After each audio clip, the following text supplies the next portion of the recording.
Hi students, we discuss about the structure of human heart.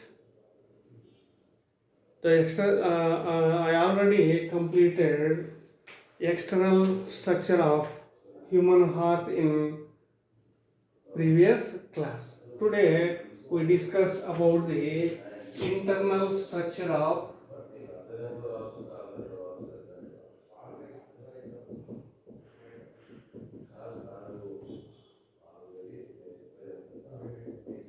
human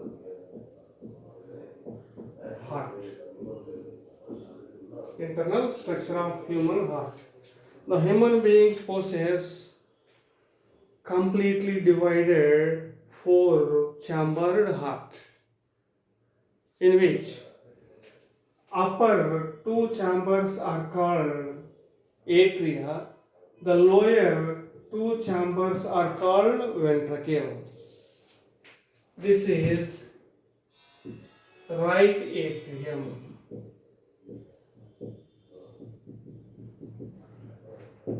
This is left atrium. This is right atrium, this is left atrium. Next, the lower two large chambers are called ventricles. This is right ventricle. This is left ventricle. The both atria are smaller than ventricles. Smaller than ventricles. First, we discuss about the atria, internal structure of atria. The upper two chambers of the heart are called atria, right atrium and left atrium. Here, the right atrium is larger than left atrium. So, right atrium is large in size than left atrium. The wall of the heart possesses three layers: epicardium, myocardium, and endocardium. The endocardium in the atria is thick than ventricles. But the myocardium is thin in the atria than ventricle. So the atria walls of the atria are very thin. So atria are thin walled chambers. Myometrium is very thin in the atria than ventricles. Right atrium is bigger or larger than left atrium.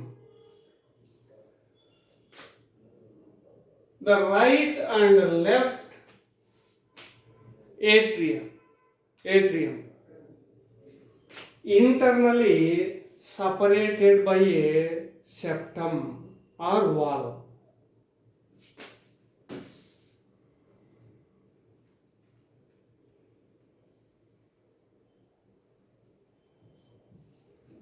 This is right atrium, this is left atrium.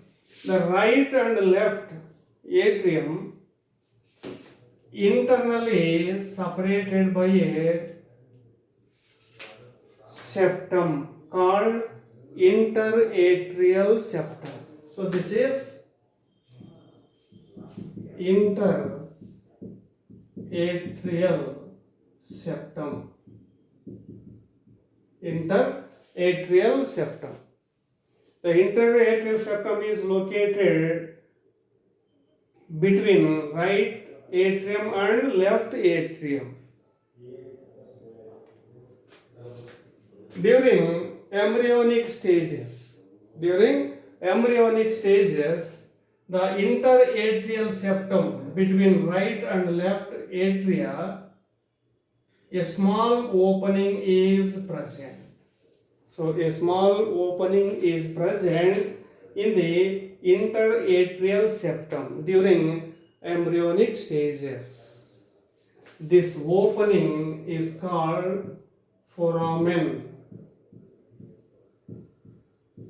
ovale. Foramen ovale. So during embryonic stages, the right and left atria both are connected, internally connected by the opening which is present in the interatrial septum called foramen ovale. So the foramen ovale connects the right and left atria. Later, the foramen ovale or the opening in the interatrial septum gets closed. When the lungs become functioning or at the birth. So the foramen ovale gets closed when the lungs becomes functioning in the embryo or at the birth. So the foramen ovale gets closed at the birth. The closer foramen ovale appears like a patch in adult heart. This patch-like structure is called fossa ovalis.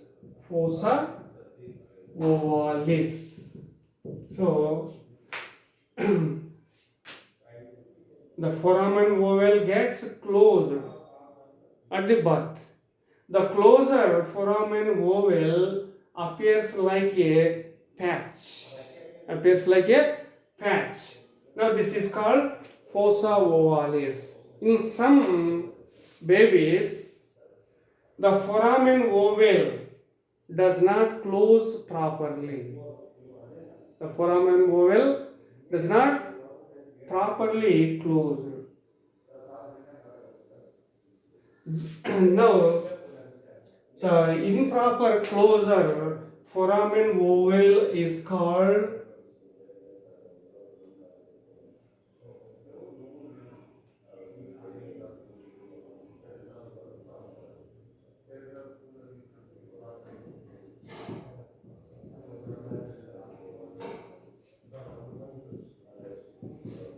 patent ovalis.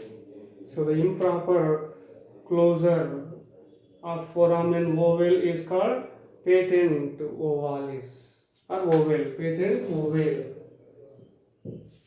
In some babies, mostly the foramen ovale gets closed at the birth. The closer foramen ovale appears like a patch called fossa ovalis. In some babies, the foramen ovale does not close properly. Now this is called patent ovalis. Patent ovalis. Right. Next, right atrium. Right atrium, right and left atria. Both atria are blood receiving chambers. Blood receiving chambers. The right atrium receives blood from different body organs except lungs through vena cava. Vena cava. This is precaval vein. This is postcaval vein.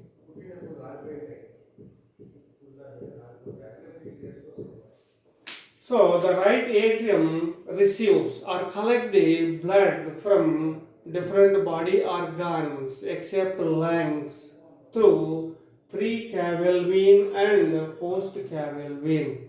The precaval vein collects the blood from the parts which are arranged above the heart. The postcaval vein collects the blood from the organs which are located below the heart. So the precaval vein and postcaval vein collect the deoxygenated blood. Deoxygenated blood from different body organs and release them into right atrium. Next, the right atrium collects deoxygenated blood from coronary sinus. Coronary sinus. Coronary sinus is a small chamber. It is located in the wall of the heart. In the wall of the heart. Here, coronary sinus collect the deoxygenated blood from wall of the heart. The coronary sinus opens into right atrium through a opening. So, the coronary sinus release its deoxygenated blood into right atrium, which is collected from the wall of heart. So, right atrium collect the blood from different body organs through precaval vein, postcaval vein and coronary sinus. Here, the coronary sinus opens into right atrium through a opening. So, the opening of coronary sinus into right atrium is guarded by a wall called Thebaceous wall. Thebaceous wall. So, the opening of coronary sinus opens into right atrium through an opening. So, the opening of coronary sinus into right atrium is guarded by a wall called Thebaceous wall. Thebaceous wall. Next, the postcaval vein opens into right atrium through a opening. So the opening of postcaval vein into right atrium guarded by Eustachian wall. But the precaval vein also open into right atrium through a opening. The opening of precaval vein into right atrium does not guard any valve. So valve is absent at the opening of precaval vein. Thebaceous valve is located at the opening of coronary sinus. Eustachian valve is located at the opening of postcaval vein into right atrium. Here, the Eustachian valve of postcaval vein during embryonic stages, the Eustachian valve of postcaval vein direct the blood into right or left atrium through foramen ovale. So the Eustachian valve of postcaval vein direct the blood of postcaval vein into left atrium through foramen ovale. In adult stage, the Eustachian valve is rudimentary and non-functional. So, when the Eustachian valve is non-functional, the postcaval vein release its blood into right atrium, not left atrium. During functioning of eustachian valve, the postcaval vein release its blood into left atrium. This blood is directed by eustachian valve into left atrium. So this is right atrium. So right atrium receives the deoxygenated blood from different body organs through precaval vein, postcaval vein, and coronary sinus. So right atrium filled with deoxygenated blood. Next, left atrium. Left atrium is also blood receiving chamber. It receives the oxygenated blood from two lines through four pulmonary veins. These are left pulmonary veins. These are right pulmonary veins. The right pulmonary veins came from right lung and opens into left atrium. The left pulmonary veins came from left lung, one opens into left atrium. So the right pulmonary veins of right lung, left pulmonary veins of left lung are opens into left atrium. The right pulmonary veins and left pulmonary veins carries oxygenated blood from lungs and release them into left atrium. So left atrium collects oxygenated blood from lungs through four pulmonary veins. Generally, veins carries deoxygenated blood, but the pulmonary veins carries oxygenated blood. Right. So these are the right and left atrium. Next, we discuss about the ventricles.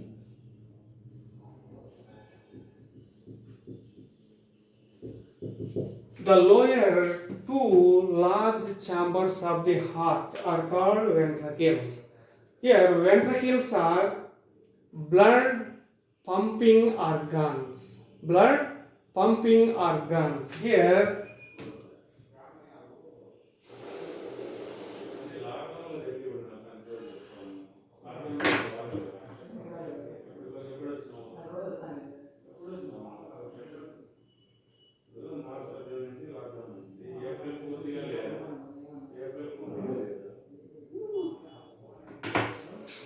so ventricles are blood receiving chamber. Here, the left ventricle is larger than right ventricle. So left ventricle is larger than right ventricle. Next, the left ventricle is thicker than right ventricle because the left ventricle pumps its blood to different body organs. So it is very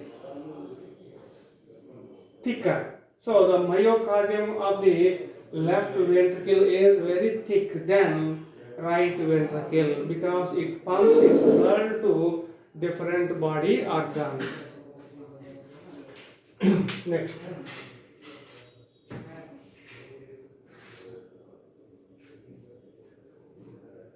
The inner surface of the ventricles. Inner surface of the ventricles. Next, here the right atrium opens into right ventricle through a opening. through a opening. This is called right atrioventricular opening. Right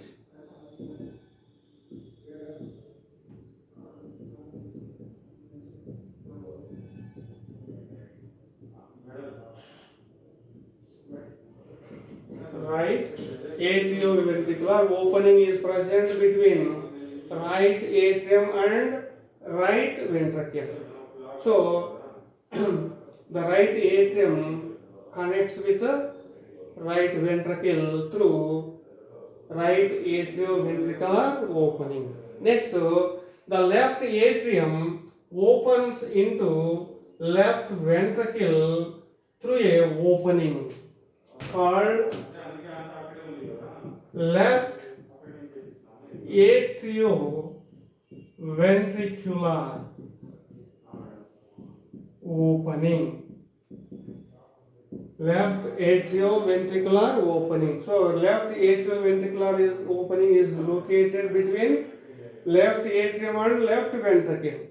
So the left atrium connects with left ventricle through left atrioventricular opening.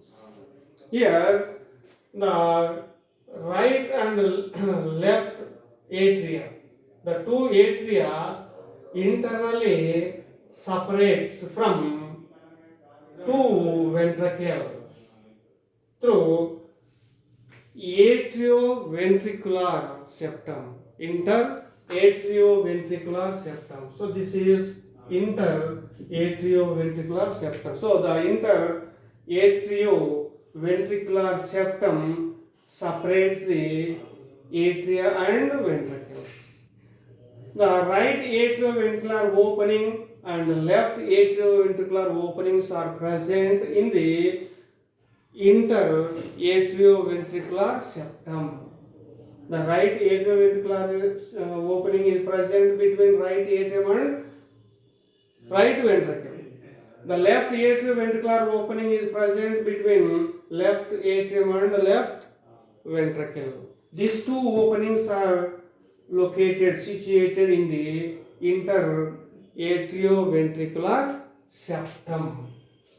Next, the right atrioventricular opening is guarded by a wall called tricuspid wall. Tricuspid wall. Next, the left atrioventricular opening between left atrium and left ventricle guarded by bicuspid wall.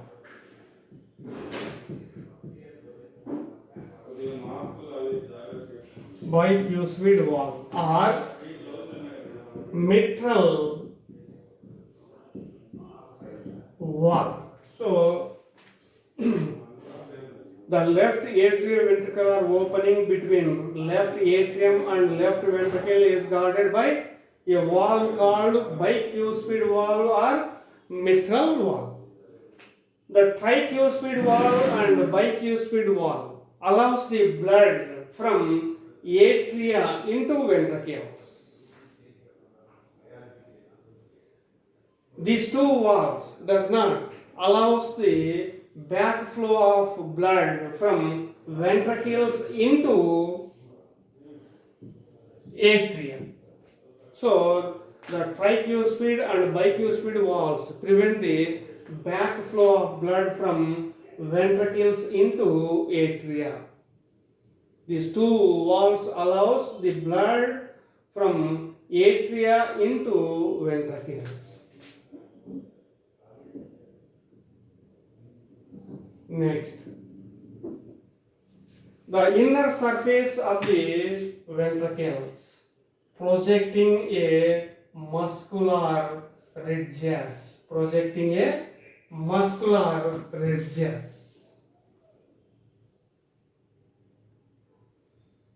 These muscular ridges are called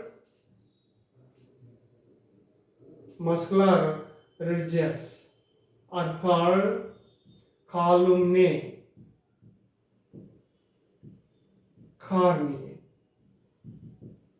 Columnae cornea. So the inner surface of the two ventricles projecting a muscular ridges. These muscular ridges are called columnae corneae, in which some of the columnae corneae are long in size. Some of the muscular ridges or columnae corneae are long in size. These long-sized columnae corneae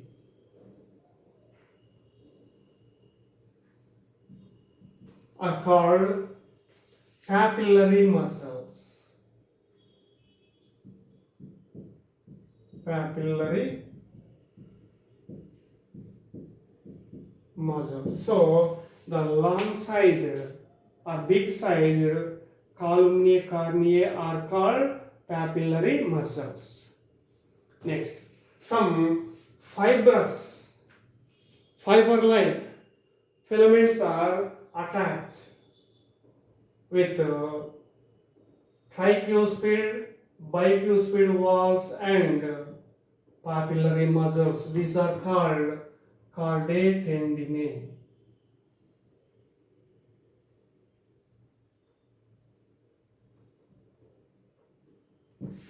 So these are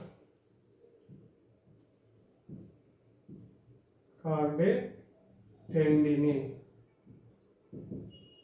So the fiber-like filaments are located between tricuspid, bicuspid walls and papillary muscles. These are called chordae tendineae. So chordae tendineae attaches at one side with tricuspid walls and another side with papillary muscles. So these are the columnae corneae, papillary muscles and chordae tendineae. So this is the next. So these are the internals. This is the internal structure of atria and ventricles. Next, now we discuss about the nodal tissue. Nodal tissue. What is nodal tissue? A specialized cardiac musculature. A specialized cardiac musculature in the wall of heart is called nodal tissue. A specialized muscular tissue present in the wall of the heart is called nodal tissue. A specialized muscular tissue present in the wall of heart is called nodal tissue. Nodal tissue is two types, SAN and AVN. SAN means sinoatrial node. Sinoatrial node. AVN, atrioventricular node. So, wall of the heart possesses a specialized muscular tissue called nodal tissue. Nodal tissue is two types, SAN and AVN. SAN means sinoatrial node, AVN means atrioventricular node. SAN is located at the right upper corner of the right atrium.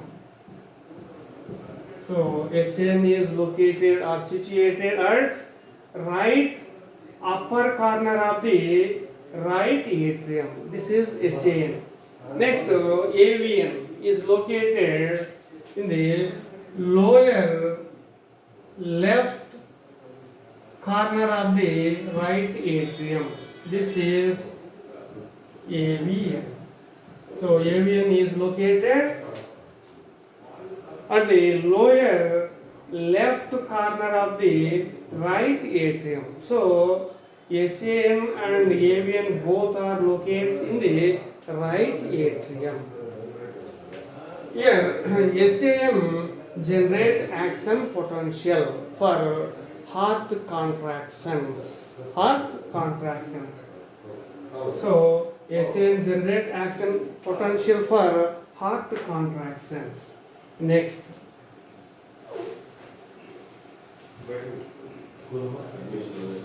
Here the two ventricles are internally separated by interventricular septum. Interventricular septum. Next. A bundle of nodal tissue. A bundle of nodal tissue arises from AVN. This is called atrioventricular bundle or bundle of His. Bundle of His. So, a bundle of nodal tissue is arising from AVN. This is called bundle of His. The bundle of His travel through the interventricular septum. Interventricular septum.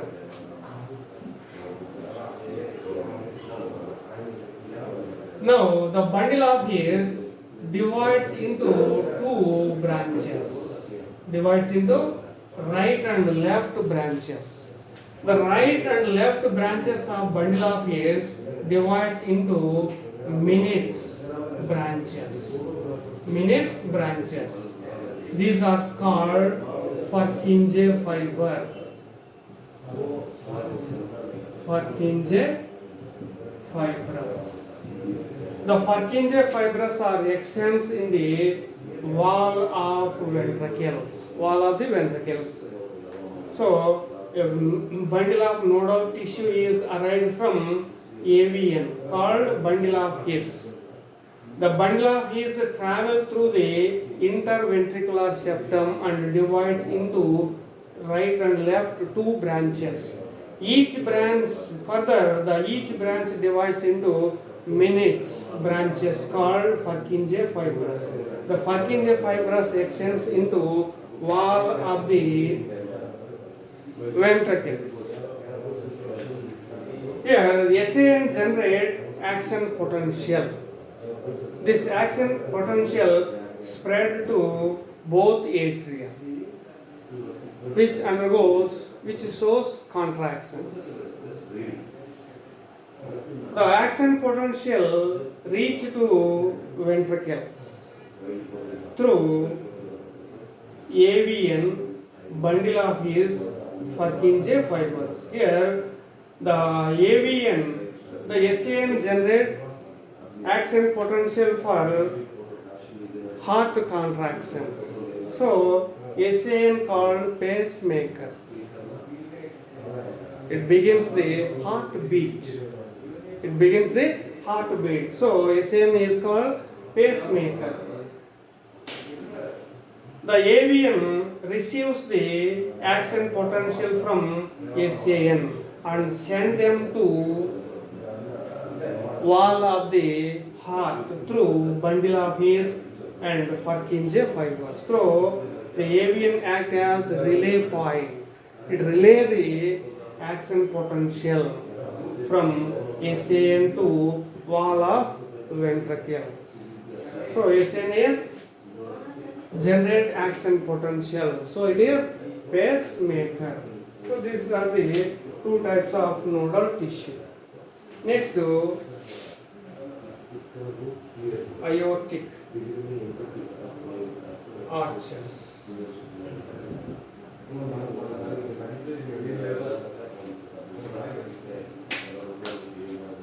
Two aortic arches are arise from the ventricles. Arise from the ventricles. Namely,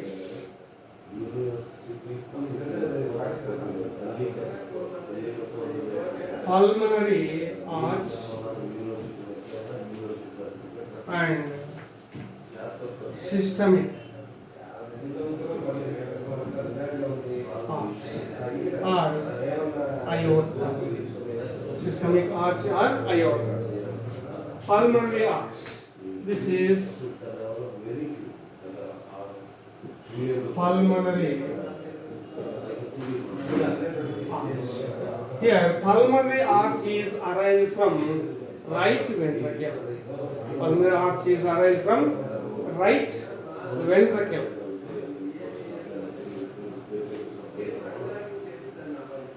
After arising, the pulmonary arch divides into two branches. This is right pulmonary arch. This is left pulmonary arch. This is right pulmonary arch. This is left pulmonary arch. The right and left pulmonary arches enter into respective lungs. Right pulmonary arch enter into right lung. Left pulmonary arch enter into left lung. So the pulmonary arch arises from right ventricle. Next, systemic arch or aorta. Systemic arch is arised from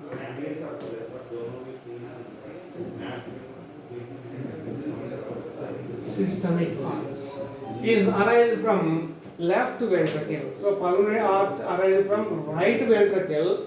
Systemic arch is arised from left ventricle. After arising, the systemic arch bend to left side. So this is called left systemic arch. Here, the pulmonary arch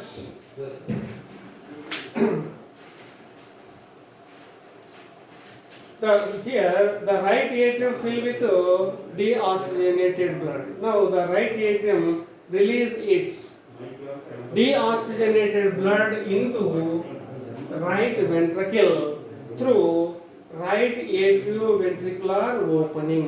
So the left ventricle filled with deoxygenated blood. So right atrium and right ventricle filled with deoxygenated blood. Now the right ventricle pumps its deoxygenated blood into pulmonary arch. Now pulmonary arch carries this deoxygenated blood to lungs for oxygenation or purification. Next, the left atrium filled with oxygenated blood received from lungs through right and left pulmonary veins.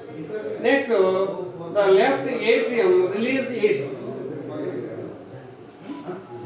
oxygenated blood into left ventricle through left atrioventricular opening. So left ventricle filled with oxygenated blood. So left ventricle fills with oxygenated blood. Now the left ventricle pumps its blood into systemic arch. Systemic arch carries this blood to different body organs. So these are the two types of aortic arches: pulmonary arch and systemic arch. Here, the pulmonary arch and systemic arch both are guarded by semilunar walls. So the pulmonary and systemic arches are guarded by semilunar walls. The pulmonary arch guarded by 3 semilunar walls, and systemic arch is guarded by 3 semilunar walls. The 3 semilunar walls of pulmonary arch and systemic arches prevent the backflow of blood from systemic and pulmonary arches into ventricles. These allows the blood from ventricles into pulmonary arch and systemic arch. So these are the walls at the pulmonary arch and systemic arch. So this is the internal structure of human